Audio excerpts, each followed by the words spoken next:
message stayed with me long after I left the chamber. 3 words carved into stone. They are coming. I had heard warnings before, from witnesses, from dying men, from things that should not have been able to speak. But this was different.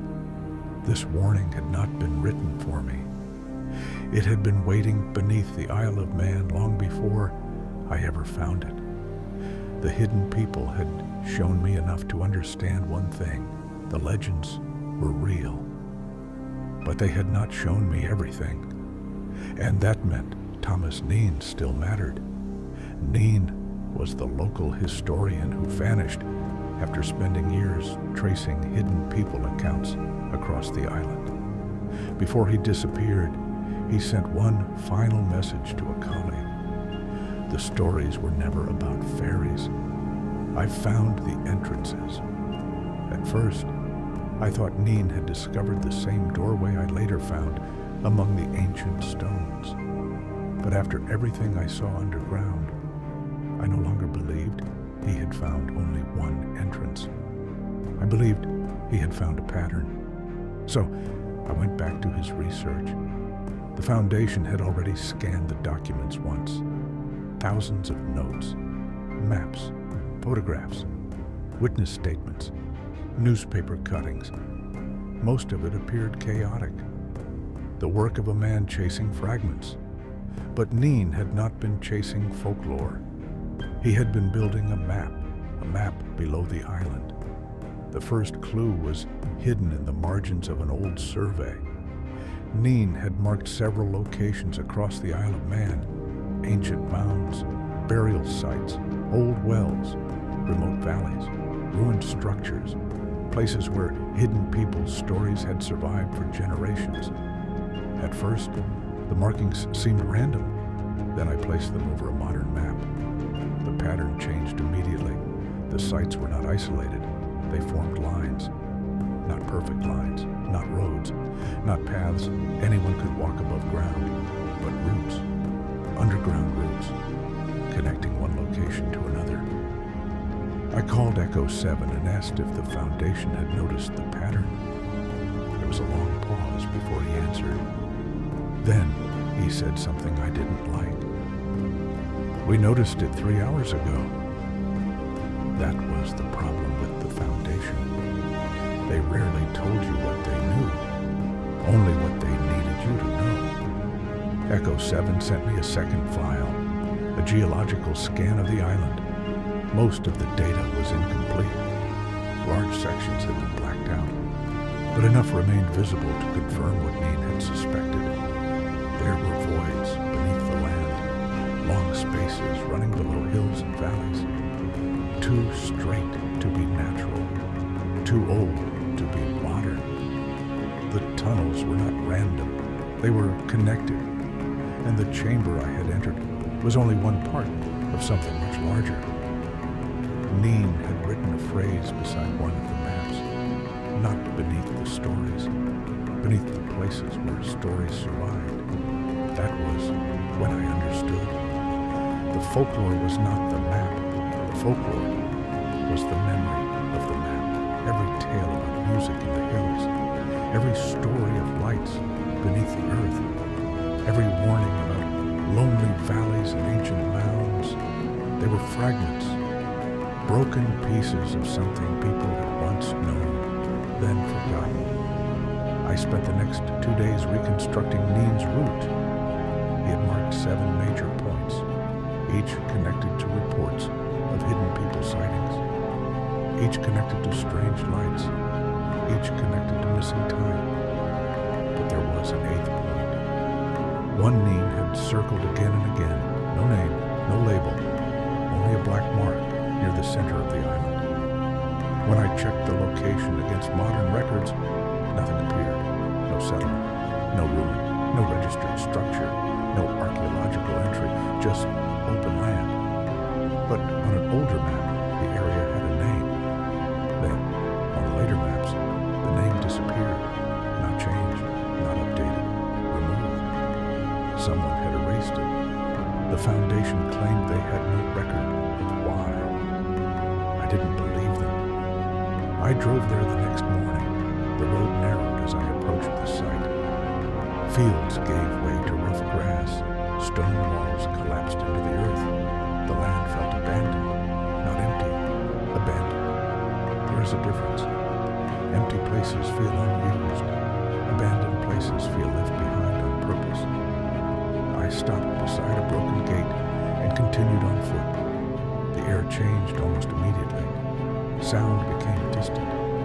The wind moved through the grass, but it carried no birdsong, no insect, no sheep, only the soft crunch of my boots against the ground. Then I saw the first stone, half buried, weathered, marked with symbols I did not recognize.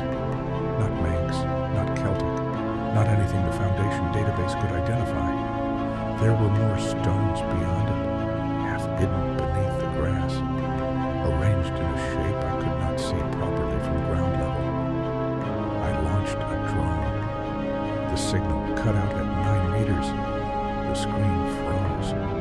Then the image returned for 1 second, just long enough for me to see the pattern. The stones formed a circle, and through the center of that circle ran one of Kneen's underground lines. I moved closer. My scar began to burn, not ache. Burn. The same scar left by the dogman years earlier, the same mark the hidden people recognized in the chamber. You carry the mark. Their words returned to me with enough force to stop me in my tracks. Then the music began. A single violin, faint, distant, not behind me, not ahead of me, below me. I stood in the center of the stones and listened. The sound rose through the ground like breath through a locked door. Then I heard voices, whispers, too many to count, layered over one another, speaking in a language I could not understand. For a moment, the field around me changed, not physically, not completely, but enough. The grass seemed darker, the stones taller, the air colder. And around the edge of the circle, figures appeared, tall silhouettes, motionless, watching. The hidden people. I didn't raise my camera. I didn't reach for my weapon. I had learned enough from the chamber to understand that this was not an attack. It was a boundary. One of the figures stepped forward. Its face remained hidden beneath shadow. But the voice entered my mind clearly. You should not be here, I answered aloud. Neither should the people looking for your entrances. The figure did not move. The others remained still. The violin stopped. I asked if Thomas Kneen had come to this place. For several seconds, there was no answer. Then the voice returned. He followed the map too far. That was the first confirmation I had received. Kneen had not suffered an accident. He had crossed into something. Whether he was dead, alive, or somewhere in between, I still didn't know. I asked where he was. The figure turned slightly toward the center of the stones, below. Then the ground trembled. Not violently, not enough to knock me down, but enough to remind me of the chamber, the darkness below, the presence moving beneath everything. The hidden people stepped back. The warning was clear. This place was not an entrance meant for me. Not yet. I left the circle. The moment I passed beyond the stones, the sound of the world returned. Wind, birds, distant traffic, as though someone had unmuted reality. But the day was not over, because when I reached my vehicle, I found fresh tire tracks near the gate. Heavy tires, not from a farmer's truck, not from local traffic. The tracks led around the hillside and disappeared behind a line of trees. I followed them. Half a mile beyond the field, hidden below the slope, I found a temporary access road. Fresh gravel, recently laid, camouflaged from the main road. At the end of it stood a metal gate. New, expensive, private. Beyond the gate Floodlights had been installed among the trees. Generators stood under tarpaulin. Cables ran into the ground. And at the center of the site was a sealed excavation shaft. Modern equipment, industrial cutting tools, ground scanners. Someone had already found the 8th point. Someone had started digging. I photographed everything, then my radio activated. No static, no warning tone, just Echo 7's voice. "Mercer, leave the site now." I kept my eyes on the excavation shaft. "You knew." Echo 7 did not answer. That told me enough. The Foundation knew about the site. Maybe not everything, maybe not what was beneath it, but they knew someone was operating there, and they had not told me. I moved closer to the gate. A sign was fixed to the metal fence. Private land. No access, no company name, no official markings. But attached to the corner of the sign was a small black symbol, a circle broken by a vertical line. I had seen it before, in Kneen's notes. He had drawn it beside several witness accounts. At the time, I thought it was one of his own marks. Now, I wasn't so sure. A sound came from beyond the gate, metal striking stone. Then voices, human voices, workers underground. The excavation was active. I lifted my camera. Before I could record, every floodlight died at once. The generators cut out. The entire site fell into darkness. Then the violin returned, not faint this time, loud, close. The workers started shouting. One screamed, then another. Lights moved beneath the trees, small pale glows drifting through the dark, not above ground. Beneath it, something under the excavation shaft began to answer. A deep vibration rose through the hillside. The metal gate shuddered. The cables snapped tight. And from somewhere below, I heard a sound that did not belong to any machine. A low, hollow breath. The same presence I had felt in the chamber, the thing deeper down. I stepped back. For one brief moment, I saw figures standing between the trees. The hidden people, not attacking, not fleeing, watching the excavation site the way guards watch a prison door.